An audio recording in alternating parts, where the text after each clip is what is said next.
Assalamualaikum warahmatullahi wabarakatuh. Perkenalkan, nama saya Evan Adodarson.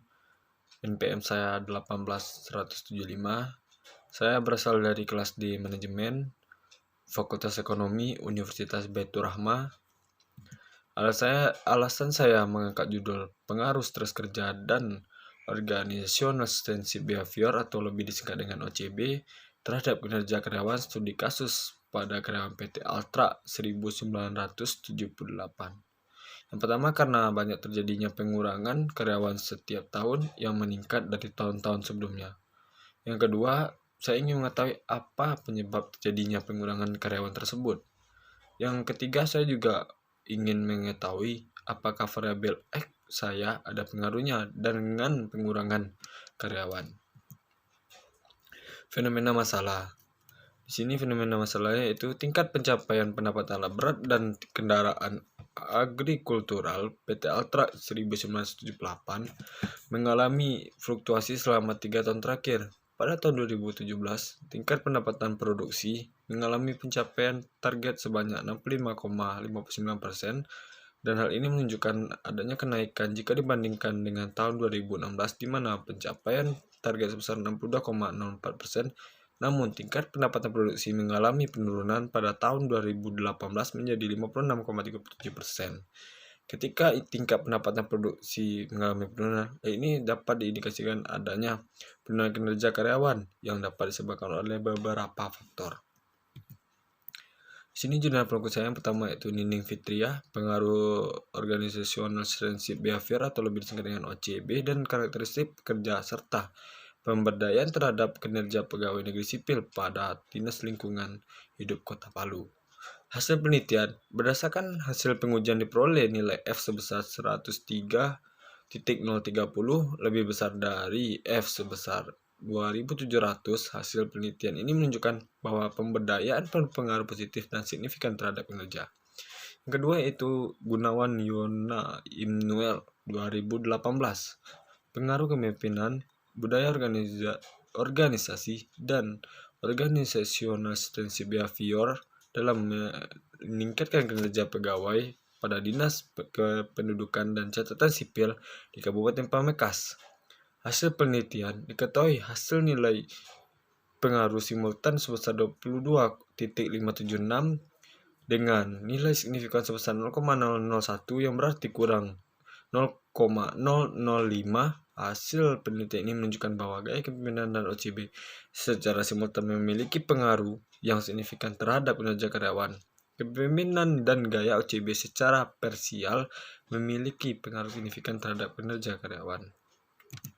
Yang ketiga di sini ada Bella Octaviandini 2018, pengaruh stres kerja dan organizational sensib behavior atau disingkat dengan OCB terhadap kinerja karyawan PT Askrindo Persero Cabang Semarang. Hasil penelitiannya memiliki koefisien kolerasi sebesar 0,882 dan terletak pada interval 0,80 sampai 1000. Jika dilihat dari nilai koefisien determinasi, dapat disimpulkan bahwa stres kerja yang disebabkan oleh beban kerja dapat mempengaruhi tingkat kinerja karyawan. Terdapat pengaruh negatif dan signifikan antara stres kerja terhadap kinerja karyawan dan nilai analisis regresinya. Yang keempat, Ade Agusdiama Purwadiputra 2019, pengaruh stres kerja terhadap kinerja karyawan dimediasi oleh kepuasan kerja karyawan PT Destination Asia Bali, bahwa stres kerja berpengaruh negatif dan signifikan terhadap kinerja karyawan. Faktor-faktor mempengaruhi variabel Y. Menurut Edison 2016, kinerja merupakan suatu proses yang mengacu yang diukur selama periode waktu tertentu berdasarkan ketentuan atau kesepakatan yang telah ditetapkan sebelumnya, sehingga dapat disimpulkan kinerja merupakan seperangkat perilaku yang relevan dengan tujuan organisasi atau unit organisasi tempat bekerja.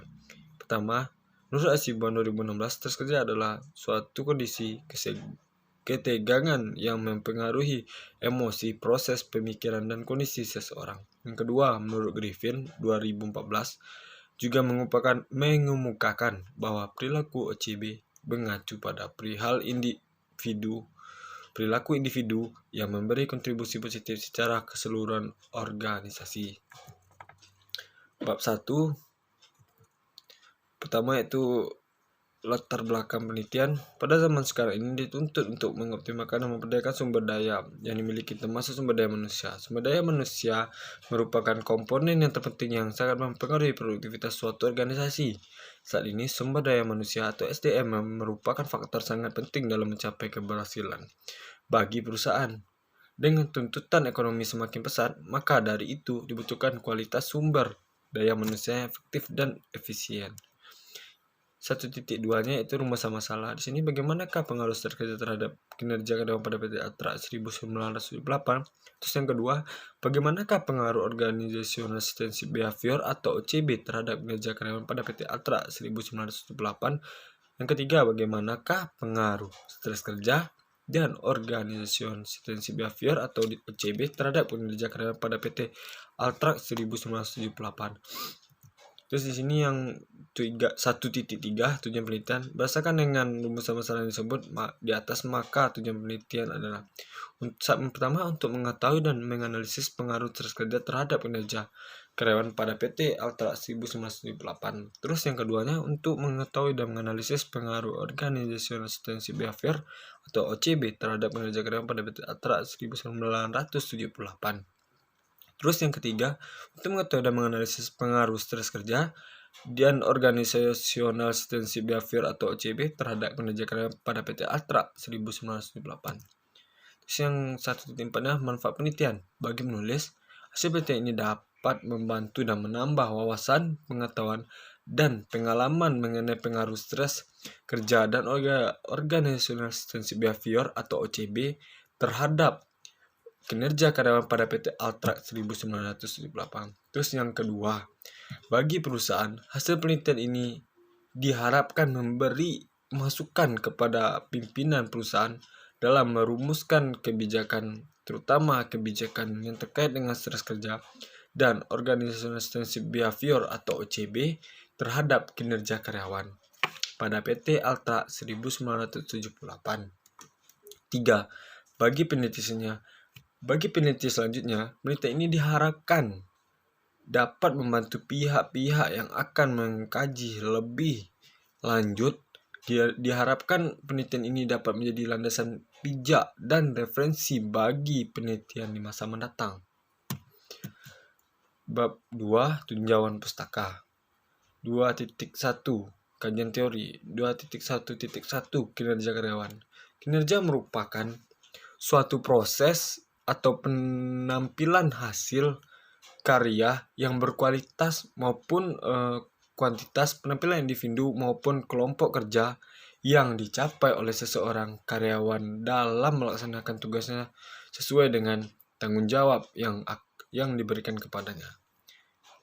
Menurut John Milner 2017, kinerja merupakan hasil kerja secara kualitas dan kuantitas yang dicapai seseorang pegawai dalam melaksanakan tugasnya sesuai dengan tanggung jawab yang diberikan kepadanya.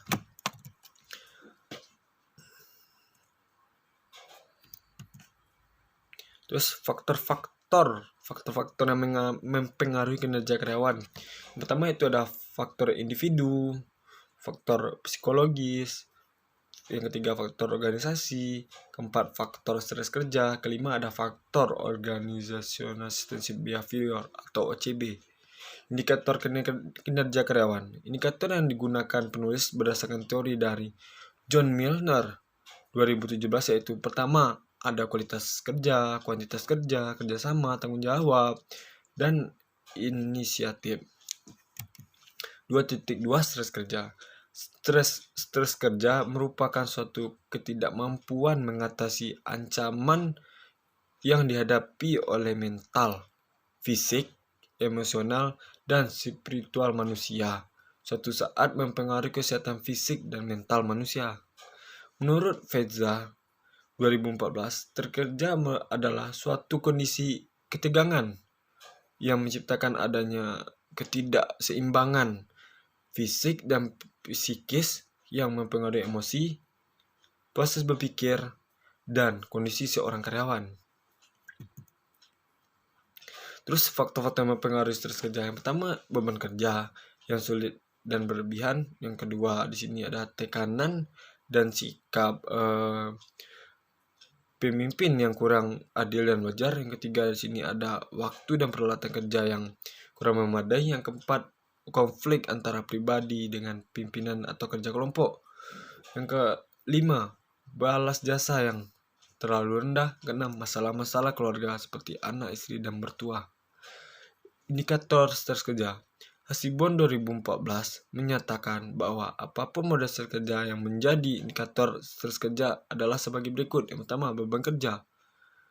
Dari beban kerja diukur dari persepsi responden mengenai beban kerja yang dirasakan berlebihan. Yang kedua, sikap pemimpin diukur dari persepsi responden mengenai sikap pemimpin yang kurang adil dalam memberi tugas. Terus yang ketiga ada waktu kerja. Diukur dari persepsi responden mengenai waktu kerja yang dirasakan berlebihan. Yang keempat ada konflik, diukur dari persepsi responden mengenai konflik antar karyawan dengan pimpinan. Yang kelima, komunikasi. Diukur dari persepsi responden mengenai komunikasi yang kurang baik antara karyawan. Terus yang keenam ada otoriter kerja. Diukur dari persepsi responden mengenai otoriter kerja yang berhubungan dengan tanggung jawab. Terus di sini ada 2.1.3 Organizational Extensive Behavior atau OCB. OCB adalah istilah yang digunakan untuk mengidentifikasi perilaku karyawan.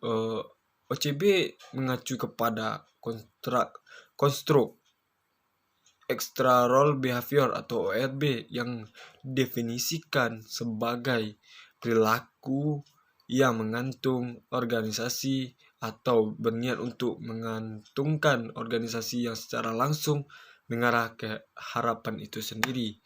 Menurut Titi Sari 2014, mendefinisikan OCB sebagai perilaku individu yang bebas, tidak berkaitan secara langsung atau eksplisit dengan sistem reward yang diberi, yang bisa meningkatkan fungsi efektif organisasi. Faktor-faktor yang mempengaruhi OCB. Yang pertama, faktor internal. Yang kedua, faktor eksternal. Kalau internal itu berasal dari karyawan sendiri. Kalau eksternal itu dari luar karyawan. Terus ini ada indikator OCB. Menurut Titi Sari 2014, dimensi OCB sebagai berikut. Yang pertama, ada kepedulian atau altruisme. Yang kedua, ada kesadaran atau conscientiousness. Yang ketiga, ada toleransi, sportsmanship atau supermanship. Yang keempat, ada sopan santun atau disebut dengan courtesy. Kelima, ada partisipasi dalam organisasi atau disebut dengan civi virtue. Penelitian terdahulu 2.2 yaitu penelitian terdahulu. Sini saya mengambil salah satunya, yaitu tadi tentang Gunawan Yona Immanuel 2018 yang sudah saya bahas tadi di di penelitian terdahulu saya yang pertama tadi. Selanjutnya kita ke 2.3 hubungan antar variabel. Yang pertama itu pengaruh stres kerja terhadap kinerja karyawan. Terus yang kedua pengaruh OCB. Terus di sini 2.4 kerangka konseptual. Kerangka pemikiran yang diajukan untuk penelitian ini berdasarkan pada hasil dan telah teori seperti yang diuraikan di atas untuk lebih memudahkan pemahaman tentang kerangka pemikiran ini. Terus di sini ada 2.5 penelitian. Berdasarkan latar belakang masalah, rumusan masalah dan tujuan penelitian, maka dirumuskan hipotesis penelitian sebagai berikut. Pertama, H1. Stres kerja berpengaruh negatif dan signifikan terhadap kinerja karyawan pada PT Altra 1978. Yang kedua, H2-nya itu OCB berpengaruh positif dan signifikan terhadap kinerja karyawan PT Altra 1978. Yang H3-nya stres kerja dan OCB berpengaruh simultan terhadap kinerja karyawan PT Altra 1978. Sini ada bab 3 metode penelitian. Pertama, 3.1 jenis penelitian. Jenis penelitian ini itu adalah penelitian tentang Penelitian ini merupakan penelitian asosiatif kausal dengan menggunakan pendekatan kuantitatif. Terus 3.2 tempat atau waktu penelitian. Saya melihat penelitian ini kan dilakukan di PT Altra 1978 Padang yang beralamat Jalan Raya Cengkeh nomor 14 Aipaca, Kecamatan Kota Tangah, Kota Padang, Sumatera Barat. Terus 3.3 ya, variabel penelitian. Variabel penelitian ini itu ada variabel independen dan ada variabel dependen. Variabel independennya itu stres kerja X1-nya dan X2-nya OCB, dan variabel dependen di sini yaitu variabelnya itu kinerja karyawan. 3.31 variabel terikat atau variabel dependen. Variabel bebas dalam penelitian ini adalah kinerja karyawan tadi. Terus 3.32-nya variabel bebas atau independen yang telah saya sebut tadi, yaitu yang X1 ada hasil kerja, yang X2-nya ada OCB. Terus 3.4 populasi dan sampel. Di sini populasi gitu. Populasi adalah wilayah generalisasi yang terdiri atas objek atau subjek yang mempunyai kualitas dan karakteristik tertentu dan ditetapkan oleh penelitian untuk dipelajari dan kemudian ditarik kesimpulannya. Itu populasi, itu menurut Sugiono 2017. Terus yang 3.5 itu jenis dan sumber data. Jenis data dan sumber data. 3.5.1 yaitu jenis data. Jenis data yang digunakan adalah data kuantitatif. Tapi kalau sumber datanya itu ada pertama A, data primer. Data primer itu data yang diperoleh secara langsung. Kalau data sekunder, yang ke B ada data sekunder, data yang dapat dari pihak lain. Jadi itulah penjelasan tentang sumber data dan jenis data. Selanjutnya kita masuk ke 3.6 pengumpulan data. Pengumpulan data merupakan langkah yang penting dalam penelitian gitu.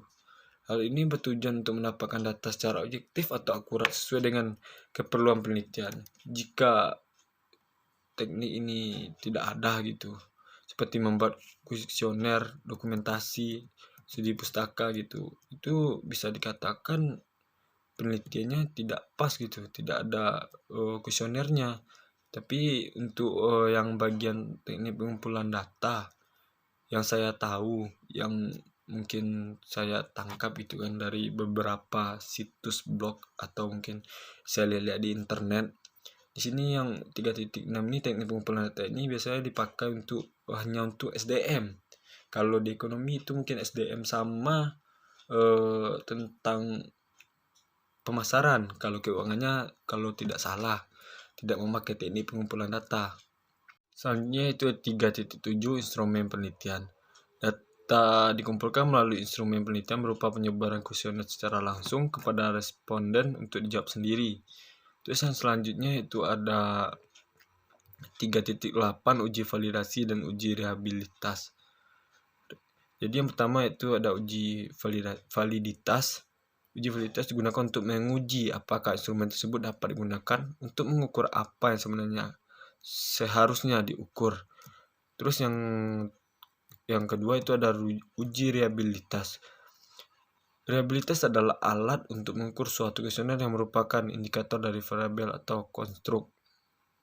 Nah, terus di sini yang 3.9 tingkat capaian responden atau TCR. Dalam peneliti menggunakan teknik TCR untuk menganalisis data yang sudah terkumpul. Terus ini ada 3.10 analisis data. Yang pertama A.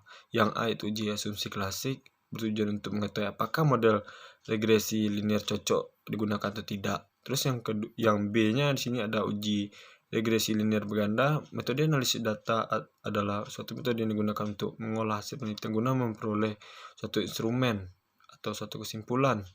Terus yang di sini ada dari uji regresi linear berganda. Yang pertama itu ada uji T.